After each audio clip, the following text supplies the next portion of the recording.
आसंता 21 तारिख में कटक जिला सालेपुर ब्लॉक गोपीनाथपुर स्थित श्री अरविंद पूर्णांग शिक्षा केन्द्र अरो बिहार रे किम्स पक्षरु एक मेगा स्वास्थ्य शिविर अनुष्ठित होब सकाळ 9 संध्या 5टा पर्यंत। यह शिविर चलवाक बेले शिविर में 50 रु अधिक विशिष्ट डाक्तर एवं स्वास्थ्यकर्मी जोग देवे।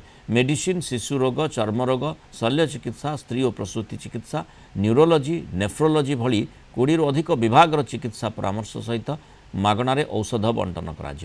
रक्त परीक्षा समेत अन्यान्य स्वास्थ्य परीक्षा मागणारे करा। एथिपाई गोपीनाथपुर एक प्रस्तुति बैठक एवं सांबादिक सम्मेलन आयोजित होईछि। ग्रामांचल लोकंक निकट में स्वास्थ्य सेवा पहुंचाइबा लक्ष्य शिक्षाविद समाजसेवी डॉक्टर अच्युत सामंतक उद्यम किम्स पक्षरु राज्यर विभिन्न अंचल में एभली स्वास्थ्य मेला आयोजन करा जाय आसुछि।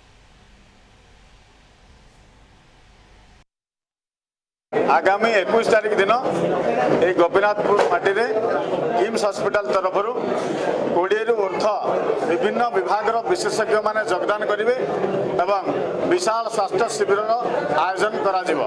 गोटे दिन कार्यक्रम चलो सकाल 9 रु संध्या 5टा।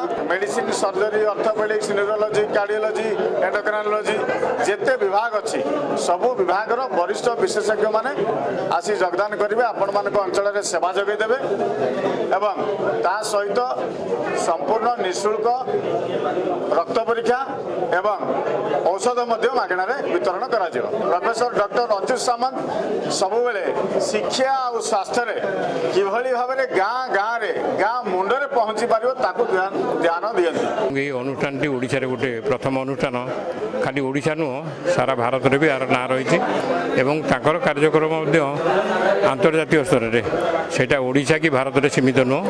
तेणु ये प्रकार कर्मी जड़े भारत में ओडिशा जन्मग्रहण कर आम पाखे अच्छा भी आम बहुत उत्साह उद्दीपक।